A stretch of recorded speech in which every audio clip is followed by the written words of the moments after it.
Bom dia, boa tarde, boa noite, aqueles que nos oferecem a satisfação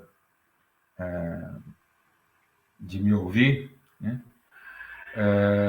O nosso tema a ser apresentado hoje é um painel, um panorama muito rápido, na verdade, uma apresentação do personagem Antônio Gramsci, né? Antônio Gramsci é um autor, digamos, que tem sido bastante falado, difundido no Brasil, mas não é um autor assim tão fácil, tão simples de ser entendido, né? Com a devida profundidade. Demanda bastante empenho, bastante esforço, né?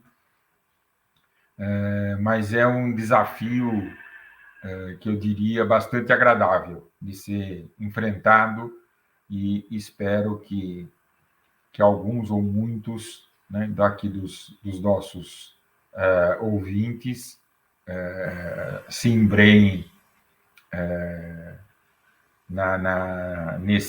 nesse desafio que eu indico aqui, né? Então, Antônio Gramsci é um dos autores da tradição política, cultural, começada com Marx, mais importantes da primeira metade do século XX. Ele tem uma produção bastante extensa do seu tempo de juventude até o momento da sua prisão, que é basicamente artigos de jornal e documentos partidários. O Gramsci não teve tempo, não se empenhou em escrever um livro, né?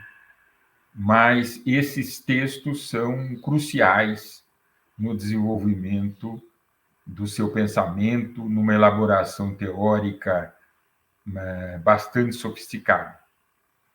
São textos que apenas nas últimas décadas têm recebido a devida importância, com estudos mais cuidadosos sobre eles, né? A obra mais importante de Gramsci, também a mais conhecida, é, sem dúvida, Os Cadernos do Cárcere. O próprio nome indica que foram redigidos no período em que ele esteve encarcerado. Depois de 1926, Gramsci esteve encarcerado até praticamente o dia da sua morte. Ele saiu da prisão e morreu 2 semanas depois. Ele já estava numa situação, digamos assim, de fragilidade física muitíssimo grande, né? E morreu assim com apenas 46 anos de idade. Gramsci nasceu na Ilha da Sardenha, em 1891. A Ilha da Sardenha era, anteriormente, uma parte do reino do Piemonte. Era um reino, digamos assim, com 2 facetas completamente diferentes. A Sardenha tem uma característica, obviamente, de ser uma ilha, mas uma economia agropastoril, uma economia bastante atrasada, digamos, com uma população, digamos, muito particular, né?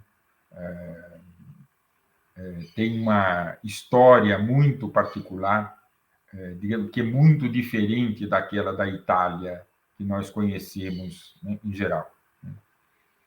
Mas a Sardenha fazia parte do reino do Piemonte, que era, por sua vez, a parte do ponto de vista econômico, na segunda metade do século XIX, mais avançada da Itália.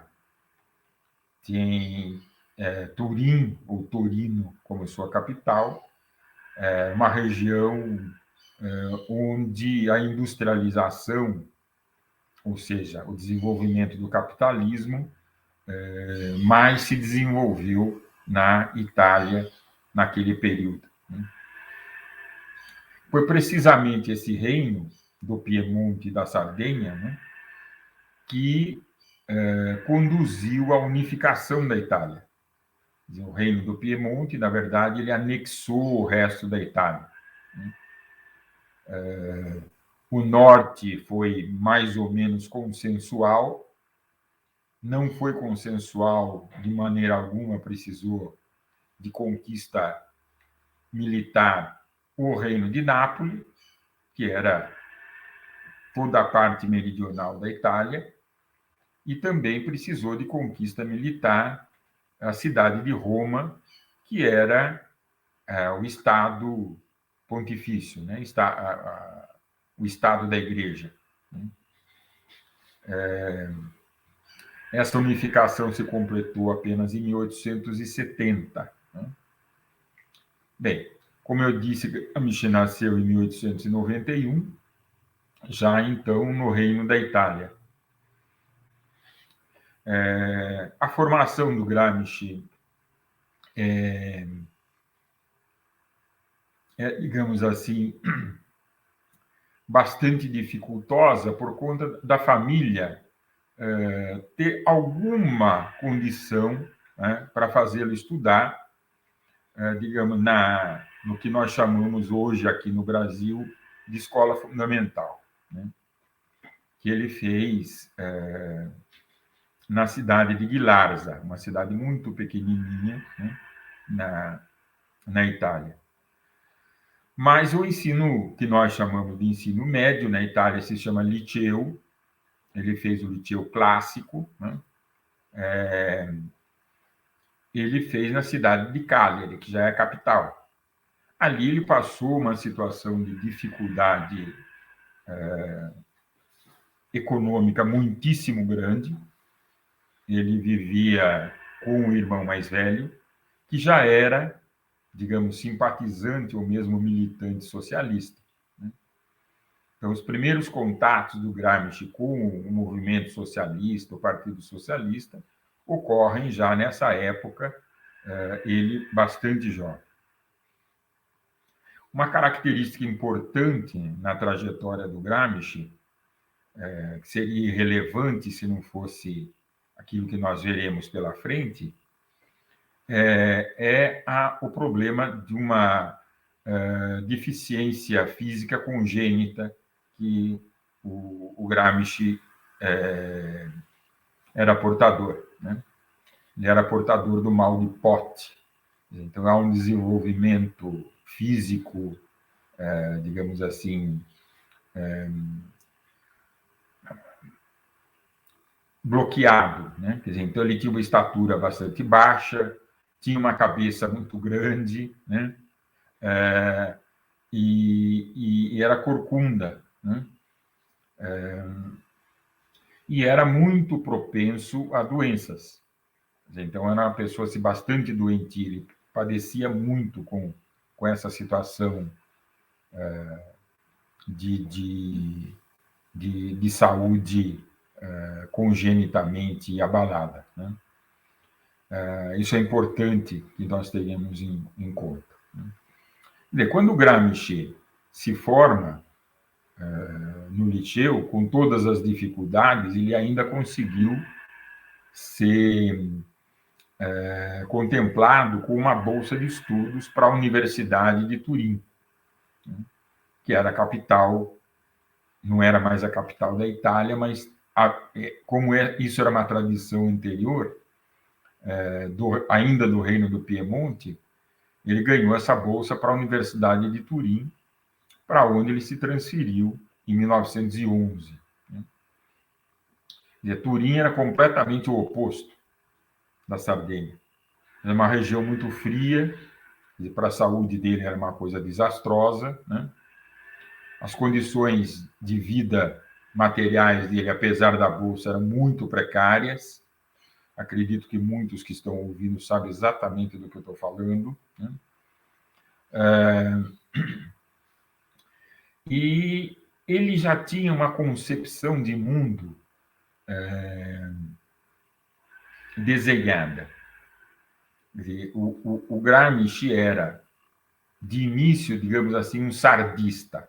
Ele entendia que a Sardenha era uma região explorada, que merecia ter uma autonomia, né? E que os sardos tinham uma cultura particular, né? Então ele tinha uma consciência disso. Mas ele também já tinha uma consciência socialista. Mas o socialismo dele era, digamos assim, encoberto, né, por uma visão que nós podemos chamar de meridionalista. Ou seja, a Sardenha pode ser entendida como uma parte da Itália meridional, o antigo reino de Nápoles, né, que incluía a outra grande ilha da Itália, que é a Sicília. Então, esse reino de Nápoles mais a Sardenha nós podemos entender como a região meridional da Itália. O Mezzogiorno, né, como se diz, é uma expressão italiana para se referir a essa região.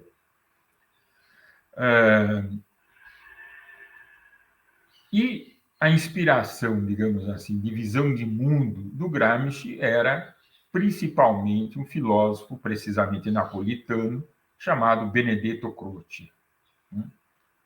Benedetto Croce era um nome importante na Europa, era digamos assim, não era um intelectual de periferia, quer dizer, ele era da periferia porque Nápoles era na periferia, mas era um intelectual italiano com uma projeção europeia, era muito importante, é um autor de uma obra extensa, importante, realmente importante.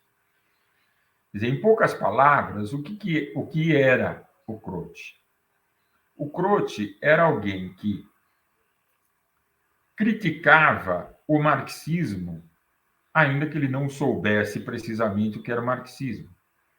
Mas era aquilo que se entendia por marxismo no final do século XIX. Quer dizer, uma corrente materialista, determinista, mecanicista, economicista, né? Que, obviamente, nós sabemos que não tem rigorosamente nada a ver com o próprio Marx. Mas era aquilo que se identificava como marxismo naquele período. É um momento que já se fala em crise do marxismo, como se fala de crise do marxismo faz tempo, né?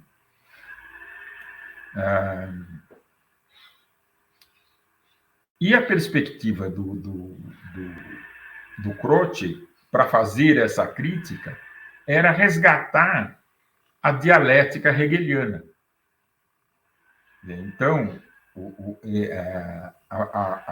a filosofia do Croce era partícipe de uma corrente que incluía outros, evidentemente, intelectuais importantes, como Giovanni Gentili, né? Que se autodenominava de idealismo, né? O neo-idealismo. E qual era, então, a preocupação desse grupo? Resgatar a subjetividade, a importância do sujeito, da vontade na história, considerando que aquela concepção de marxismo determinista, mecanicista, fazia com que o sujeito, né, a vontade, a subjetividade, ficasse, digamos assim, como meramente determinada, né, não determinante. Gramsci está nessa corrente. E dentro dessa corrente, ele é um crítico muito duro ao que é o Partido Socialista Italiano. O Partido Socialista Italiano é uma parte, digamos, até mais rebaixada dessa concepção de um socialismo que nós podemos identificar melhor como positivista. Então, o positivismo é, na verdade, como se sabe, uma ideologia burguesa que se introjeta no movimento operário e no próprio marxismo. Quer dizer, Gramsci é muito crítico dessa concepção. Quer dizer, daí ele partir dessa concepção outra que é a do Croce, da valorização da vontade, da subjetividade. Quer dizer, o conhecimento de Marx que Gramsci tem, aí, digamos, ele está em torno dos 20 anos, é muito pouco, é muito pequeno, é muito restrito.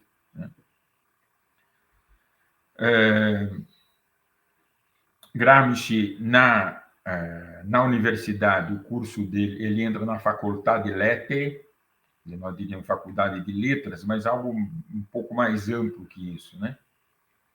Digamos assim, de línguas, de cultura, de literatura, de filologia, de cultura clássica, né? É uma formação amplíssima, né? Muito ampla. E ele mesmo gostava do que pode se chamar de glotologia, né? Ou filologia, quer dizer, como as palavras se originam e se desenvolvem, como mudam de significado, né? Como se diversificam em línguas, etc.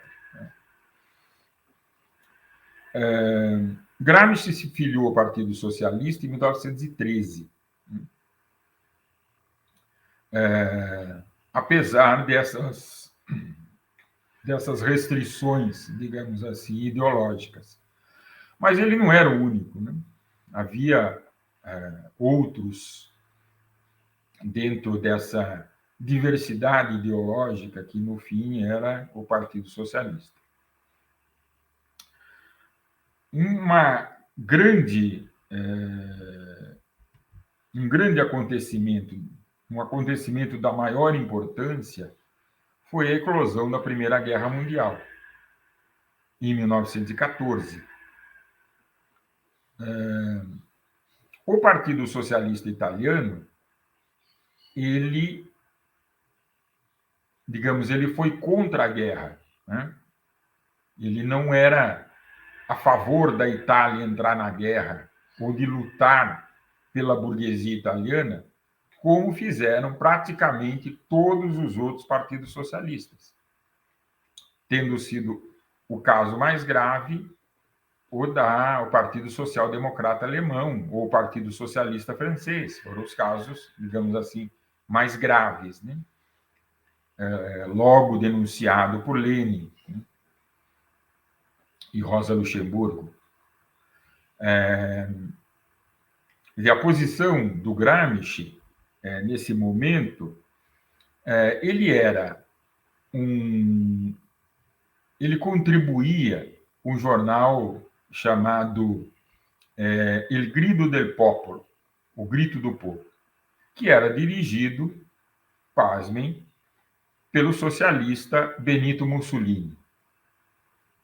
A questão é que o Mussolini, ele, logo no começo da guerra, ele se mostrou favorável à entrada da Itália na guerra.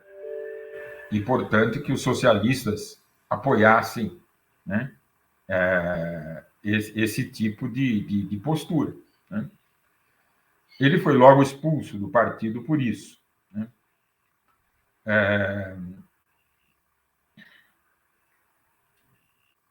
Mas vejam que o Gramsci e Mussolini trabalharam juntos, eles se conheceram, né? Se conheciam bem, né? Gramsci não terminou a faculdade, não se sabe bem por quê. E, na verdade, ele tinha uma posição assim de uma crítica muito grande à universidade por ser uma instituição burguesa, né? E depois ele, digamos, se identificava verdadeiramente com 2 ou 3 professores. muitos outros professores dele foram vítimas de ironias terríveis, né, do Gramsci. Né? Bem, Gramsci participa efetivamente como um militante político só a partir de 1917, quer dizer, agosto de 1917, quando praticamente há um levante operário em Turim. Desde agosto de 1917, a Revolução Russa está em marcha. Né? A Revolução Russa começa em março de 17. Os bolcheviques assumem o poder no começo de novembro. Né? Então, está nesse processo. As notícias não são, digamos, muito claras, né? Mas a quantidade de mentiras é muito menor do que essa que vocês podem ver, né, em todos os meios de comunicação que só falam mentiras. Né?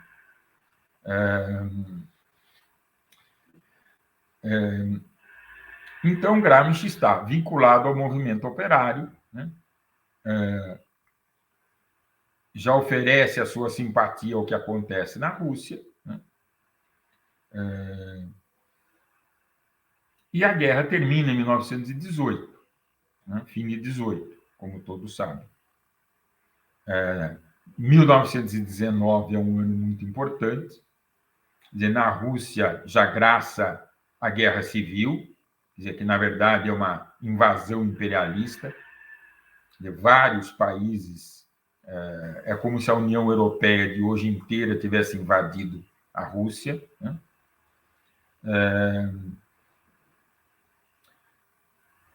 Mas a revolução se espalhava pela Alemanha, pela Hungria, né? E alcançava o norte da Itália, e também o sul, só que de maneiras, digamos assim, descoladas. Né? No norte era a classe operária, no sul, particularmente na Sicília, era o campesinato. Mas como se uma parte ignorasse a outra, né? Quer dizer, a não ser, digamos, verbalmente, né? Demonstração de simpatia, mas a articulação política não ocorreu.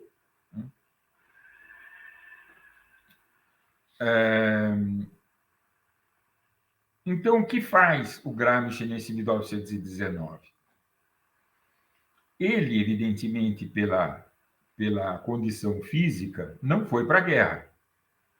Mas alguns dos seus amigos e colegas de universidade, formados, eles, né? O Gramsci que não se formou, foram para a guerra. Quando eles voltaram, eles colocaram em prática um projeto que, digamos assim, amadurecia de anos, né? Que era a criação de uma revista semanal, né? De cultura socialista. Né? Então, a revista ganhou o nome de L'Ordine Nuovo, significa nova ordem, né? E trazia o subtítulo de Rassenha de Cultura Socialista, né? Resenha de Cultura Socialista. Né? Eram 4 os principais articuladores e elaboradores da revista. O próprio Antônio Gramsci, Palmiro Togliatti, que era um pouquinho mais novo que ele, né? Umberto Terracini e Angelo Tasca. Esse Angelo Tasca é um nome importante porque no Gramsci de 1911 e 1912, esse é um pouco mais velho, ele teve uma influência bastante grande, né, no Gramsci. Eles digamos assim, se conversavam muito, né? Mas as divergências começam a partir de agora. Né? Tiveram muitas divergências, mas sempre estiveram próximos. Né? Bem, Então, eles fizeram essa revista. Que não por acaso foi lançado no dia 1º de maio. Era um momento de expansão máxima da Revolução na Europa, né? E, no caso da Itália, de Turim especificamente, começava a se organizar nas fábricas os conselhos de fábrica. Né? Os trabalhadores se organizavam dentro da fábrica para confrontar o patronato e se propor como eles próprios, como gestores da fábrica. Dispensar os senhores patrões, que seriam pessoas desnecessárias para a produção. Né? Em junho, aí a primeira divergência, o Tasca não concorda, mas os outros 3 tomam a decisão de fazer com que o Lorde de Novo se tornasse uma espécie de porta-voz do movimento dos conselhos de fábrica. E isso significa o quê? Que jovens intelectuais se envolvem com os trabalhadores fabris, né? Procuram orientá-los e educá-los, né? Oferecendo cursos, etc. Né? Ao mesmo tempo, eles aprendem com os trabalhadores. Como funciona a fábrica, como os trabalhadores costumam se organizar, né? Quais são as formas de luta possíveis. Veja, então, há uma relação educativa recíproca. Né? Essa é uma questão fundamental em todo o desenvolvimento do pensamento do Gramsci, nessa questão específica da educação. E aí, há uma questão: os trabalhadores se autoeducam na sua prática laborativa. Né? Mas eles recebem educação dos intelectuais, mas eles também educam os intelectuais exatamente por conta da sua experiência prática. Então, esse é um elemento bastante importante na elaboração completa, né, do Gramsci. Mas é bastante evidente nesse momento. Esse movimento dos conselhos de fábrica durou até o final de 1920, quando foi derrotado. É um período que ficou conhecido como Biênio Rosso, quer dizer, os 2 anos vermelhos. Houve uma experiência que foi muito importante nessa trajetória, que foi a ocupação das fábricas. Em geral, na experiência dos trabalhadores, os trabalhadores declaram greve e simplesmente não entram para trabalhar. Não, certo? Uma greve. Nesse caso, os trabalhadores entraram na fábrica e fecharam o portão. Quem não entrava eram os patrões. E eles, o que fizeram? Fizeram a fábrica continuar trabalhando. Quer dizer, limpavam as máquinas, quer dizer, como tudo estivesse normal. Mas demonstraram com clareza que trabalhavam melhor. E a produtividade aumentou. E vejam que também isso é uma experiência de auto-organização, autoeducação, autogestão. Vejam, esses elementos estão sempre conectados. Educar e organizar estão sempre juntos. Quer dizer, se você educa e organiza, você é capaz de autogestão e de autonomia. Então, esses elementos são muito importantes. Nessa época, o que influenciava muito o pensamento do Gramsci era Rosa Luxemburgo, quer dizer, a ideia da greve de massa, né, era muito importante, e da auto-organização das massas. E era muito importante também o pensamento de Georges Sorel. Georges Sorel é um autor importante na tradição do sindicalismo revolucionário. No Brasil, em geral, essa tendência ficou conhecida como anarcossindicalista. Entre as formulações do Sorel, demandaria um pouco mais de tempo para expor essa questão do Sorel, é a noção de espírito de cisão. Quer dizer, a ideia é que os trabalhadores não devem ter relação alguma com o mundo burguês. Quer dizer, o que é o mundo burguês? É o Estado, é a política, né? Instituições como o Exército, o Parlamento, os partidos políticos, né? Os intelectuais. Esses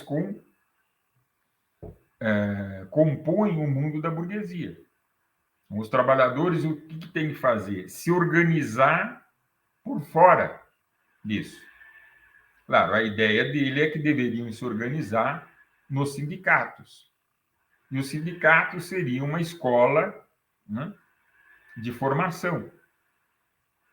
Quer dizer, havia os sindicatos, se faz a educação e a organização. Né? Veja que na concepção do Sorel, né, não há a ideia do Partido Revolucionário.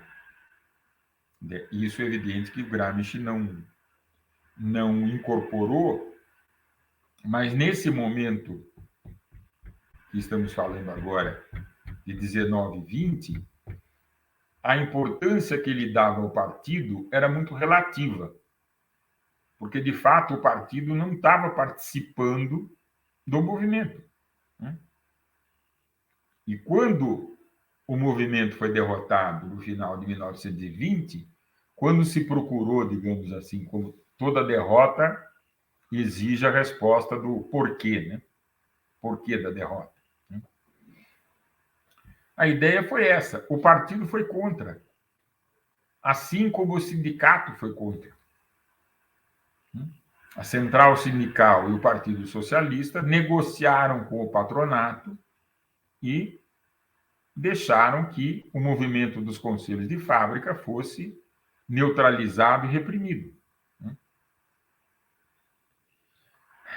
Foi só então que o Gramsci assimilou a ideia da necessidade de um novo partido político revolucionário que viria a ser o Partido Comunista. Nesse mesmo cenário, já estavam presentes, dentro do Partido Socialista, uma corrente articulada em torno do nome de Amadeu Bordiga, um engenheiro de formação, napolitano, e que tinha uma influência muito grande na juventude socialista. Era, digamos assim, um militante de uma energia descomunal. Né? De quem o conheceu, todos os testemunhos dizem que era impressionante a energia, a combatividade do Amadeu Bordiga, que foi efetivamente o fundador do Partido Comunista. Gramsci e o grupo de Turim foi um grupo pequeno que se juntou com outro grupo pequeno e diferente desse de Milão. Mas quem tinha uma estrutura, digamos assim, nacional era a vertente que estava girando em torno do Amadeu Bordiga. A fundação do partido ocorre em janeiro de 1921. Dos grandes países da Europa, foi o último partido comunista a ser fundado.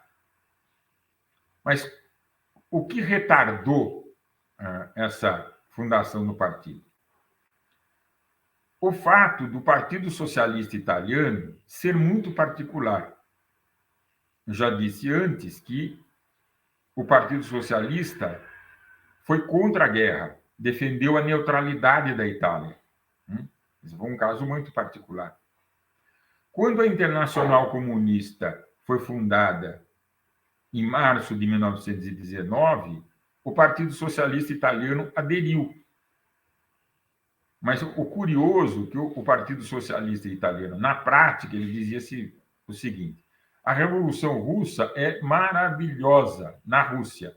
Aqui não, aqui nós não vamos fazer. E, de fato, não fizeram. Embora o Partido Socialista tenha crescido muitíssimo em número de militantes, de votos, né? O partido não conseguiu conduzir o movimento operário socialista à vitória. E o movimento operário socialista foi derrotado, né?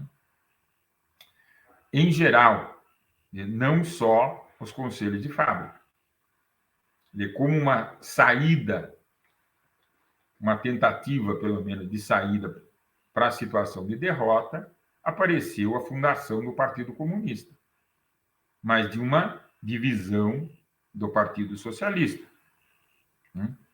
Então, há essa tendência da derrota do movimento operário, da sua divisão, e no momento que ele é crescentemente reprimido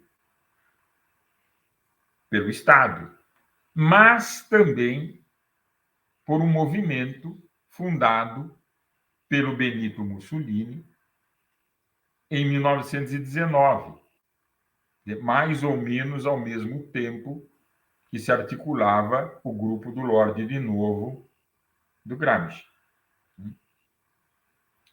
Esse movimento tinha o nome de Fasci de Combattimento, de feixes de combate. Não, de fasci vem o nome fascismo, né? Que, financiado pela burguesia agrária inicialmente, depois pela industrial, simplesmente quebrou a espinha do movimento operário. Uma violência enorme, né? Se fala em guerra civil, se fala também em biênio negro.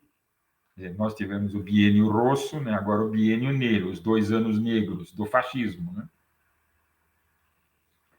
Bem, o fascismo se organiza em partido, passa a ser o Partido Nacional Fascista, e em fim de 22, outubro precisamente, o rei convoca Mussolini para assumir o governo.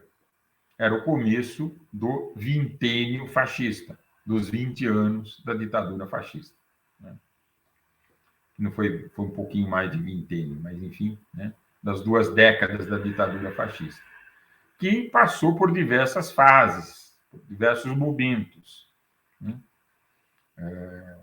A situação política e social da Europa e dentro de cada um dos países era muito volátil, né?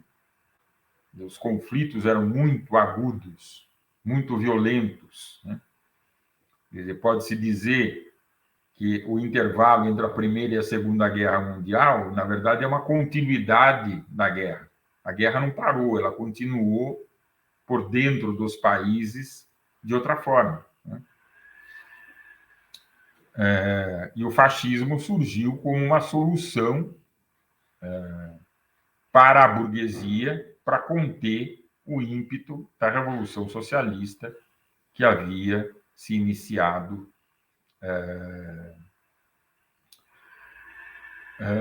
na Rússia em 1917. Bem, quando o Partido Comunista é, então, fundado, sob a direção do Amadeu Bordiga, Gramsci não tem uma grande expressão nessa direção. E os colegas dele, com exceção do Tasca, o Togliatti e o Terracini, estavam, digamos assim, muito afinados com o Bordiga, né? O Gramsci quieto, né? Basicamente. Mas ele era, digamos assim, um militante muito disciplinado. A maioria é assim, a orientação política do partido é essa, resta acatar e lutar para que ela seja vitoriosa, né? É o que faz o militante, né?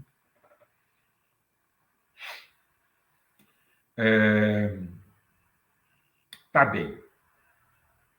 Agora, a complicação apareceu de diversos lugares. Um deles é a concepção de partido político que tinha o Bordiga. Muito diferente da concepção que o Gramsci tinha. A concepção do Bordiga era a seguinte: o Partido Comunista, o Partido Revolucionário, ele é um órgão da classe operária. E, na verdade, ele é a cabeça pensante da classe operária. Então, ele é um grupo que pensa, né, o processo histórico pelas leis indicadas pelo materialismo histórico, né, e educa a classe segundo essas condições científicas, determinadas cientificamente, né? Isso dá uma aparência seguinte, de corte da autonomia da própria classe, né? Então, veja, a classe aparece como uma entidade passiva. Ela se desenvolve segundo a cabeça se desenvolve, né? E sem uma flexibilidade tática, porque tudo está determinado por leis científicas. De alguma maneira, Bordiga também se aproximava daquela concepção do marxismo positivista.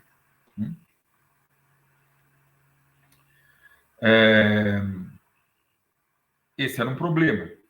Quer dizer, isso tirou a capacidade ou diminuiu a capacidade da classe se defender. E a própria direção do partido. Então, o partido, a sua direção foi praticamente desmantelada pela repressão que vinha da polícia, né, a chamada Guarda Real, e das milícias fascistas, né? Outro problema grave era a relação com a Internacional Comunista. Para a Internacional Comunista, quer dizer, olhando lá de Moscou, a situação era muito grave, evidentemente. Então, não tinha o menor sentido existir dois partidos filiados à Internacional, que eles se fundissem, né?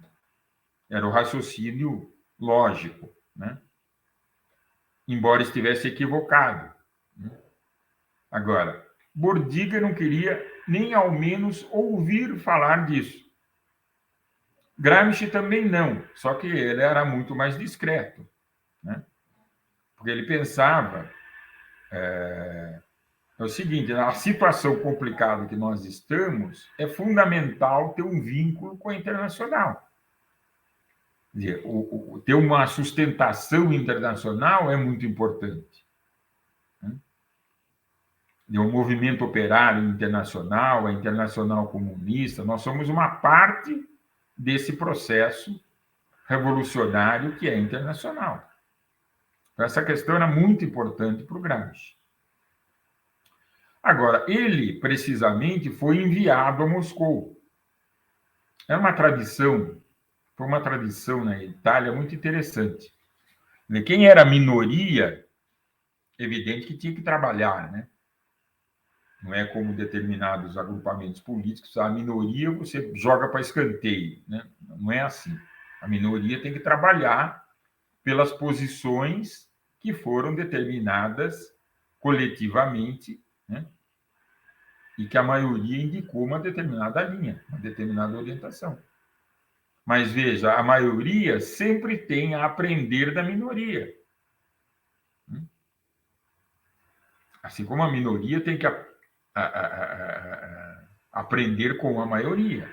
Então, essa relação dialética interna de um partido é muito importante, né? Então, Gramsci permaneceu 1 ano em Moscou.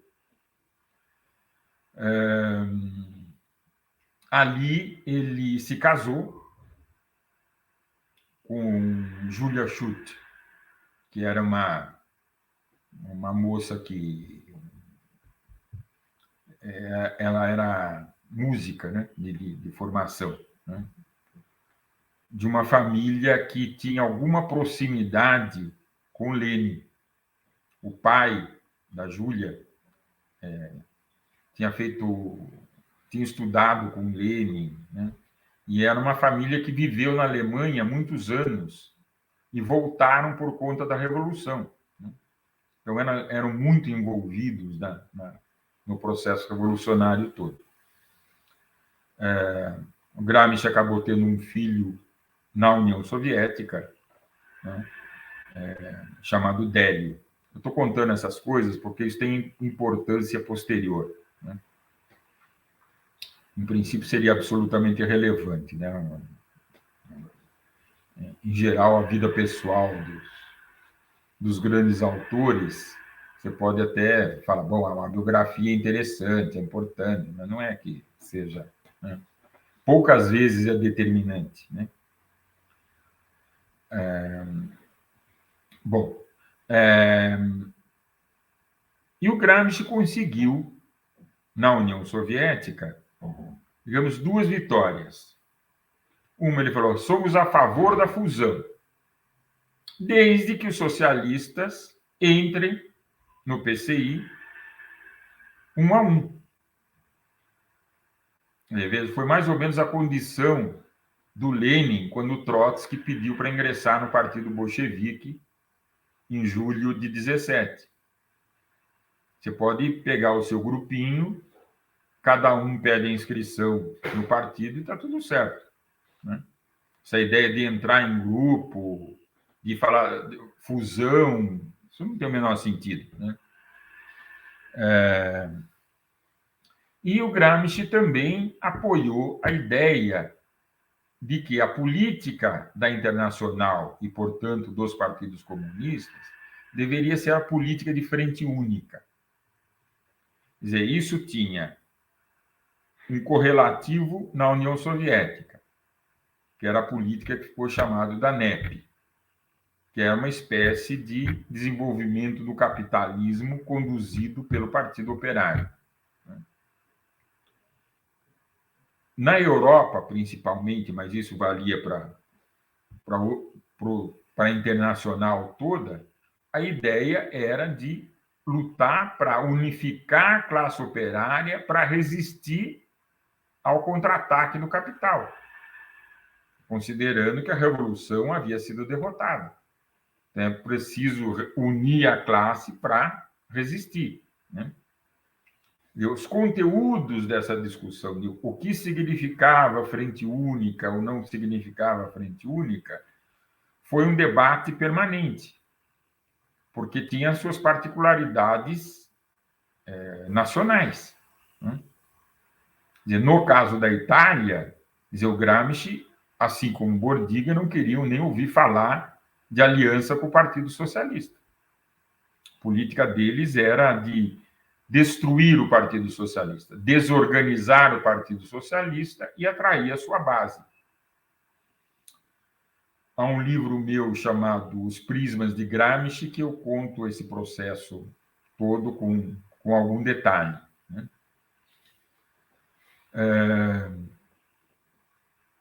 Bom, muito bem. Gramsci não podia voltar para a Itália. Ele passou mais algum tempo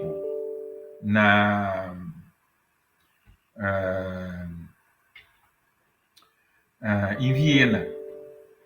Estamos mais perto, né? Estamos mais perto da Itália, né? Ali em Viena, ele trocou muitas cartas, principalmente com seus ex-companheiros do período de Turim, né? Do período dos conselhos de fábrica, do Lorde de Novo. E ele dizia, olha, precisa reorganizar a direção e não pode ser com Bordiga. A concepção do Bordiga está equivocada e está colocando em risco a própria existência do partido. Conseguiu convencer uma parte desses seus amigos, e isso foi facilitado pelo fato do Bordiga estar na prisão. E quando o Gramsci retorna, no primeiro semestre de 1924, ele pôde retornar porque ele havia sido eleito deputado. Veja que ele não pediu um voto para ele mesmo, né? Ele estava em Viena. E ele foi eleito pela região de Veneza.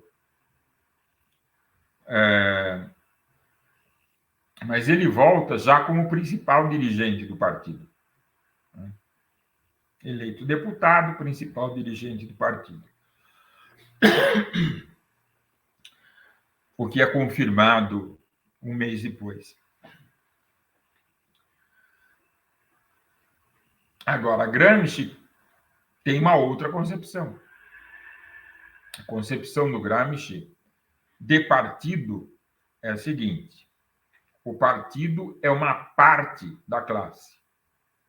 Ou seja, a concepção dele é que o movimento operário, historicamente, ele se organiza em lutas parciais, momentâneas, locais, etc., mas depois forma sindicatos, forma associações, forma partido. Quer dizer, então, o melhor da classe, aquele mais educado, mais consciente, emerge da classe e compõe o partido. Então, a ideia é, o partido é um partido operário. Veja, na concepção do Bordiga, isso não era tão fundamental. A cabeça da classe podia ser formada simplesmente por intelectuais.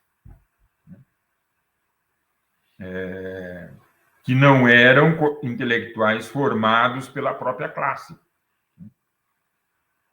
Então, isso é um elemento importante. Veja, então, o partido sai da classe. Ele é o melhor da classe. E aqui se cria de novo aquela relação. O partido é a consciência da classe, ele educa a classe, ele difunde essa consciência.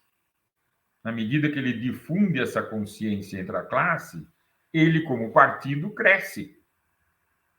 Porque forma outros dirigentes, outros intelectuais de origem operária, formados pela própria classe e que se compõem no partido. Então, veja, uma concepção muitíssimo diferente, de partido. Uma outra diferença muito grande em relação a Bordiga é que, para o Gramsci, a questão meridional, já falei disso antes, era muito importante. Então, a aliança dos operários do Norte e os camponeses do Sul era essencial para a Revolução Italiana. Então, o tema da aliança operário-camponesa, que havia sido e ainda era muito importante na União Soviética, tinha uma sua tradução na Itália. E essa era a expressão da Frente Única. Veja que não necessariamente está incluído o Partido Socialista. E por que não está incluído o Partido Socialista? Também já antecipei. Porque o Partido Socialista é dotado de uma ideologia burguesa.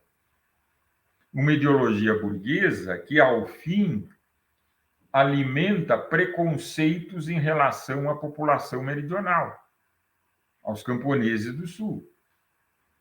Quer dizer, no limite, há uma expressão de racismo em relação aos italianos do Sul. Então, a primeira tarefa a ser feita era unificar os operários numa concepção da necessidade da aliança com os camponeses do Sul. Isso teria que destruir a ideologia burguesa da qual o Partido Socialista era um difusor.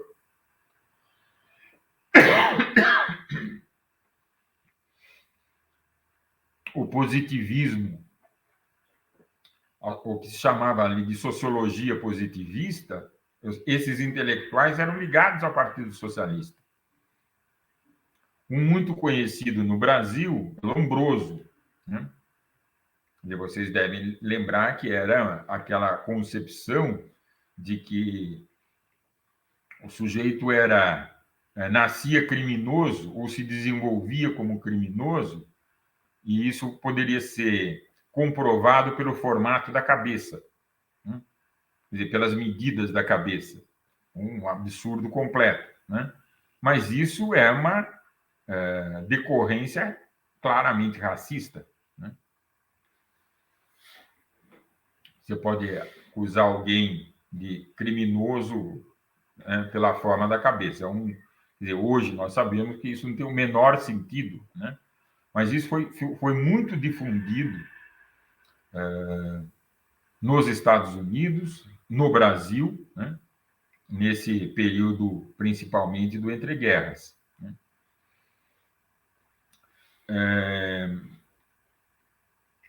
Então, essa concepção de frente única, a necessidade de se unir os operários do Norte com os camponeses do Sul, né?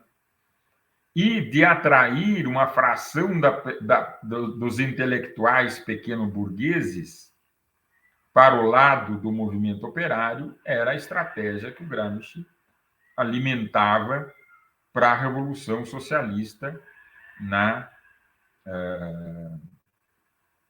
Itália, né?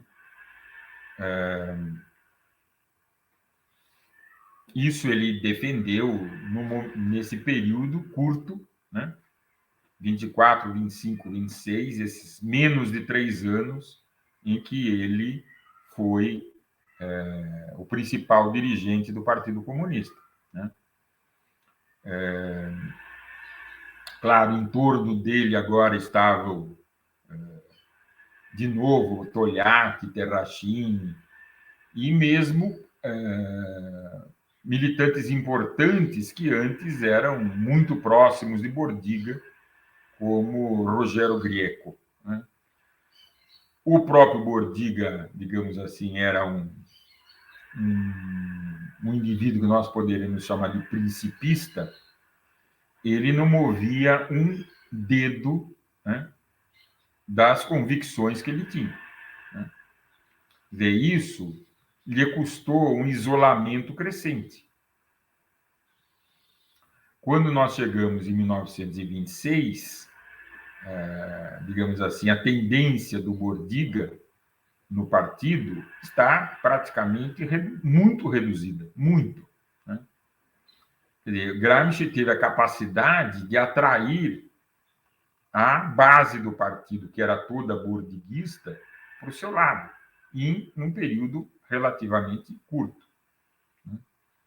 Então, se realiza o terceiro congresso do Partido Comunista italiano na cidade de Lyon, na França, por motivos óbvios de segurança, né?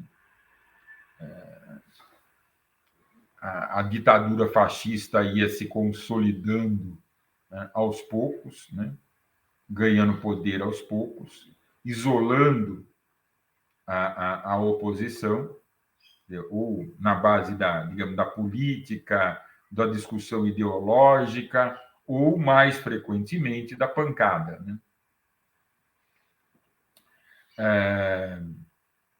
Esse congresso ele é muito importante, porque ele redesenha toda essa concepção estratégica da Revolução.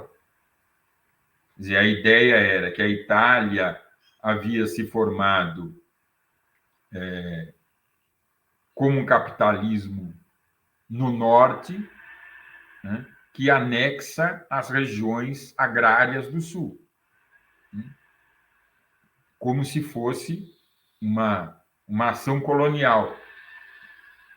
Quer dizer, basicamente, o norte colonizou o sul, né? Era essa a ideia. Agora, para fazer uma revolução nacional, mas teria que ser uma revolução socialista, ela exigiria uma aliança dos operários do norte com os camponeses do sul, que efetivamente unificassem a Itália, porque a burguesia criou um Estado nacional cindido entre norte e sul. O norte explorador, o sul explorado. A classe dominante era a burguesia industrial e financeira do norte, mas as oligarquias agrárias herdeiras do feudalismo no sul. Esse era o desenho. Havia intelectuais e militantes que entendiam que a revolução ainda era democrática e burguesa. Quer dizer, havia de se completar a revolução democrática burguesa. Essa era a perspectiva. A perspectiva do Gramsci e dos comunistas não era essa, né? E nesse terceiro congresso. Então, Gramsci se empenhou bastante no correr desse ano de 26 em entender melhor a questão meridional. Né? Fez viagens para o sul e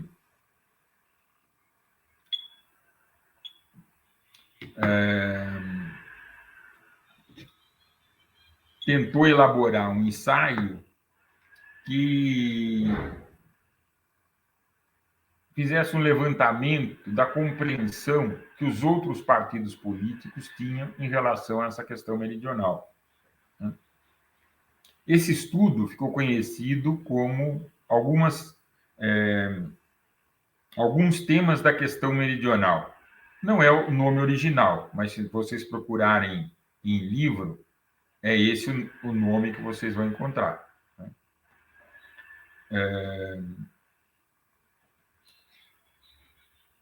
No texto que ele escreveu, e não terminou, porque foi preso, né, ele discute essa questão muito do ponto de vista dos intelectuais.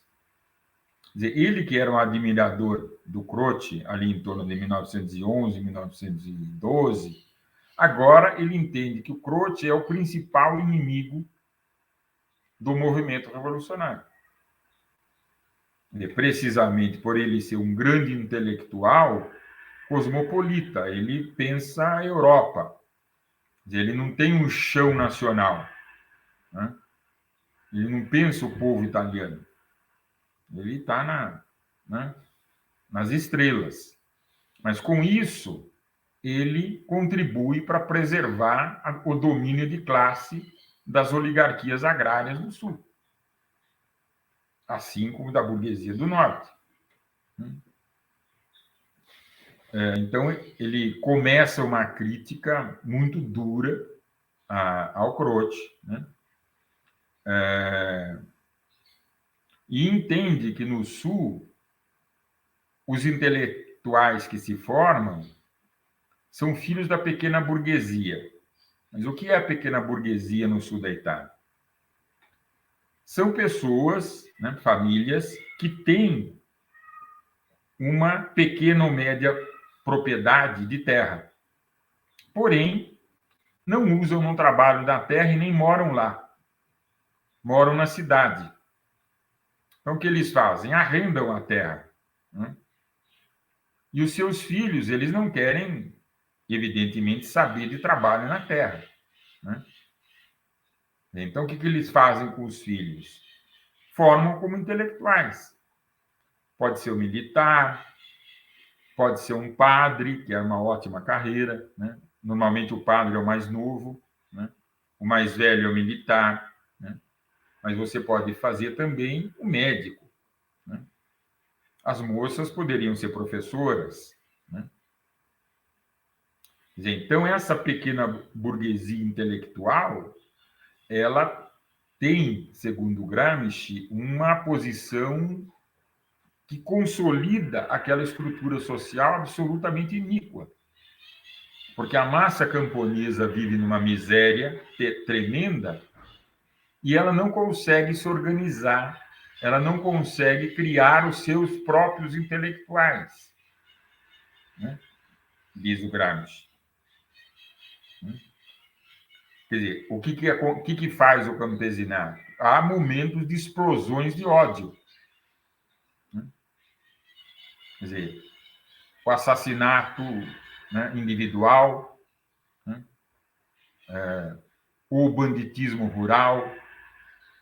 Veja que as circunstâncias são muito semelhantes com a do Nordeste, né?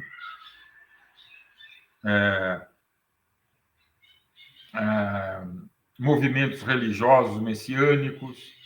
A religiosidade do sul da Itália é muito curiosa. Imagine que seja esse catolicismo desenhado pela igreja. Já há uma concepção muito mágica, né? A ideia de magia muito presente, né? De bruxaria, né?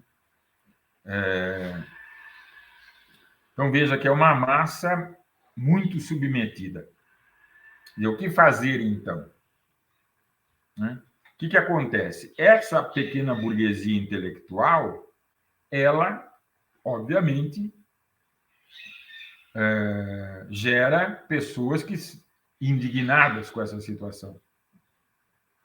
Mas são pessoas que não têm lugar naquela própria região, né?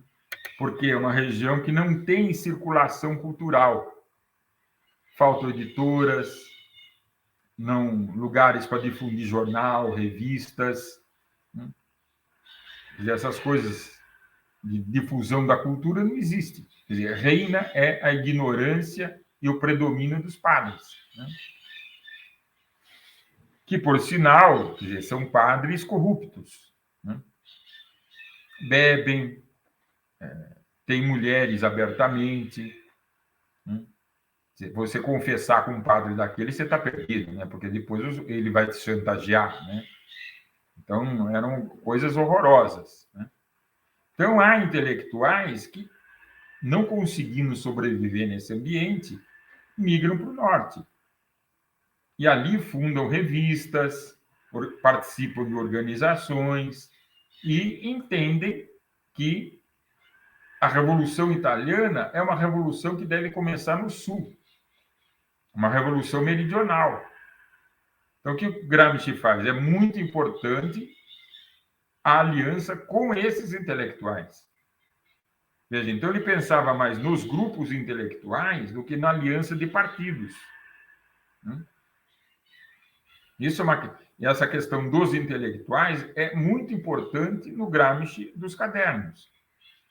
Quer dizer, veja, não há autores que nós possamos lembrar que tenham refletido tanto sobre a questão dos intelectuais. Digo, nessa tradição do marxismo, né? E é uma questão da maior importância, né? Na luta ideológica, né, sabemos todos disso, né? É da maior importância. Os intelectuais que se organizam e são organizados, organizáveis, inclusive, né? Agora, o que acontece para o final do ano, né? O partido se estrutura, começa a crescer, mas também o movimento fascista começa a aguçar o seu processo de repressão, né?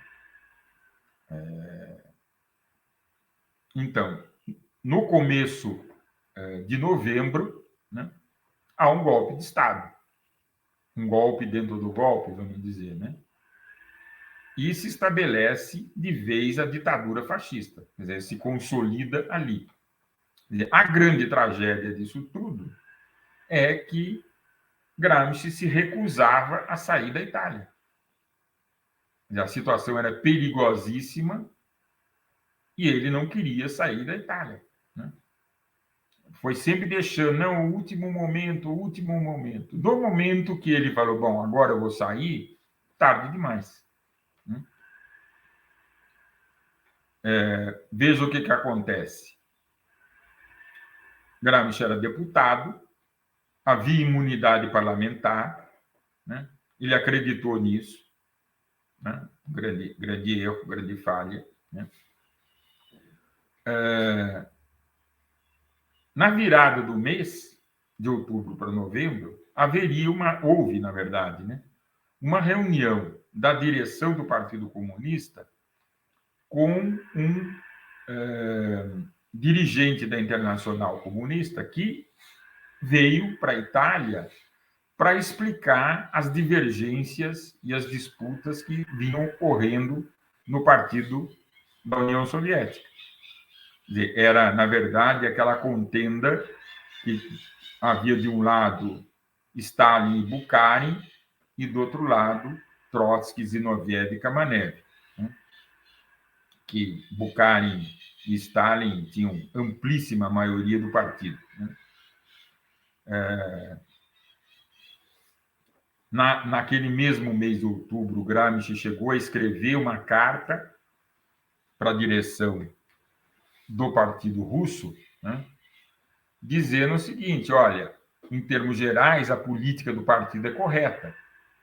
Quer dizer, a ideia da NEP, da Aliança Operário-Camponesa, é muito importante, né? A oposição está errada, né?